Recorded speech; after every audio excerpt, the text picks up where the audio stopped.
Dealing with underperformance. Every portfolio will have a phase of underperformance. Every investor will at some point in time not do as well as the markets.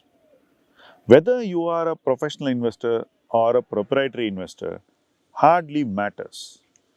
These two aspects are a fact of life. It's something that we need to live with. But when I say you need to live with it, it does not mean that you have to just accept it and do nothing about it. But you will need to learn how to deal with it. Firstly, underperformance could be for many reasons.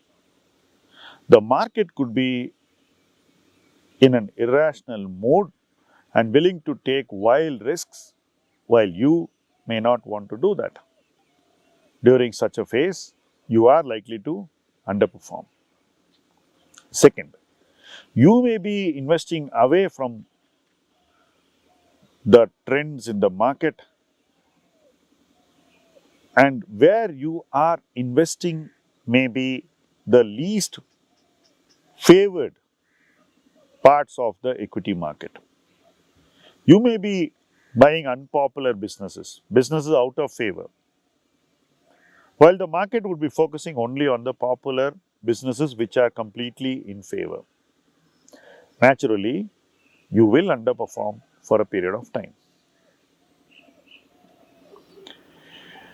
Returns made in the near term from chasing fads almost always get given up in part or in full when the fad runs down. So, an investor who never invests in fads is relatively secure from that rundown in valuation whenever it happens. But should that investor become anxious about not beating the fad when the fad is at its irrational best? This is a very, very straight and simple question. I think an investor should not bother. But what bothers investors more is the gloating and the chest thumping which is done by people who are very active participants in the fads. Also, if you are watching television or very active on Twitter or in WhatsApp or in Telegram, you are going to be bombarded with information about these fads. This can disturb any of us. What I learned over decades is to generally stay away from where the investment opinions are bombarding people. Where the fads are being talked about the most are the places to avoid. So I stopped watching television. And today I have no contact with anyone in the media. So that way you insulate yourself from a lot of the noise. I have also reduced my participation in investor groups,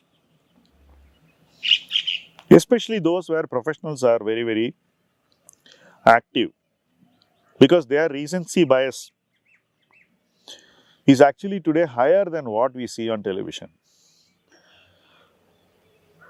So that is another way to reduce the noise on oneself. The next thing is to keep away from events where only these fad driven companies are present, which is the analyst meets and conferences. By doing that, I am able to kind of step back and just focus on what I like doing. The important thing is you don't get disturbed by the fad. That is all. As long as you don't get too disturbed by the fad and you're able to laugh it away, then it's fine. You're free to make fun of the fad. You're free to enjoy it in whatever way that doesn't affect your investing. Beyond that, I try to keep away from these fads because fads perform for some time and then run down. Nobody is going to come and tell you when the fad runs down that they got stuck in it. But knowing the power of fads, most of the people who participate in fads get stuck. That is the nature of momentum. Fads are nothing but momentum investing in stories. Now, as an investor who does not participate in fads, you will underperform. And when you underperform, you should focus on what you genuinely like to invest in. That is all. Now, at that moment, you may be anxious that how is this investment which I am making, which the market doesn't even look at, forget about liking it, going to become a fad? Well, all the outperformance comes from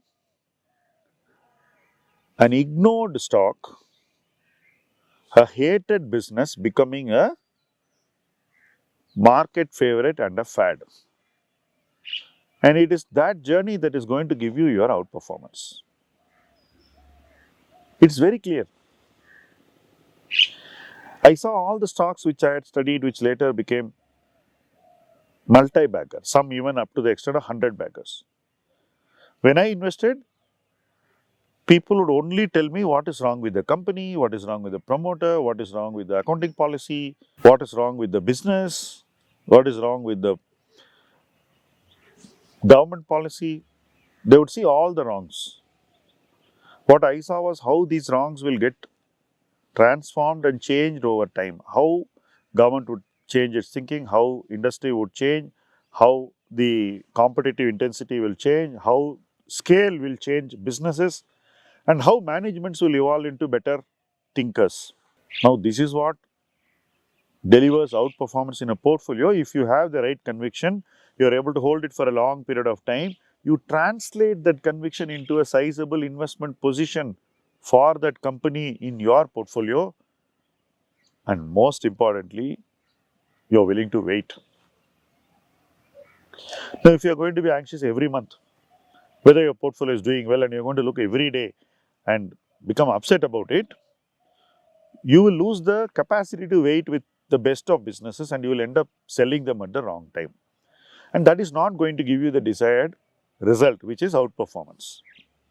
So, outperformance should not be an outcome by itself which you seek. Excellence is the outcome that you seek. When you seek excellence in the right way without getting disturbed by the environment, the noise around you, the fads and the short-term trends, then you have a fair chance of finding that excellence play out in your portfolio. There will be many cases where you actually identified a company where excellence is possible, but you didn't hold it long enough. It's very important that you should manage yourself well enough to hold that investment long enough. Then you are going to get outperformance. Now to the last point in this video. Should you actually go and buy a company specifically with the objective of creating short-term performance? You will know somebody is going to take a stock price up or somebody is cornering a stock in a company. It could be even an institution. It will be available in the public domain. You will know that because of the lack of float, the stock price will go up in the near term by, let's say, 30-40%. Should you buy such a stock to the extent of 4-5% and make that return to bridge that gap in performance? Many mutual funds do this all the time because they don't pay taxes also on profits. But as an investor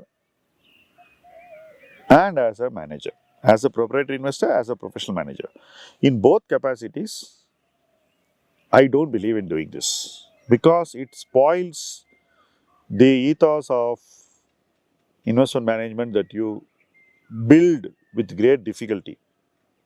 I would rather underperform for some time and wait for the companies where I have very high conviction to deliver the performance with a slight lag. When I say slight lag, it could be a few years. Luckily for us, the last 5-6 years, we have not had such a lag. But we could have such a lag in the future. Outperformance should be always created from clear long-term investment conviction. We should not do trades to get performance. We should not compromise on the investment principles with which we create a product. We should not do things which create excessive churn just for the sake of performance. And most importantly, we should not distract ourselves so much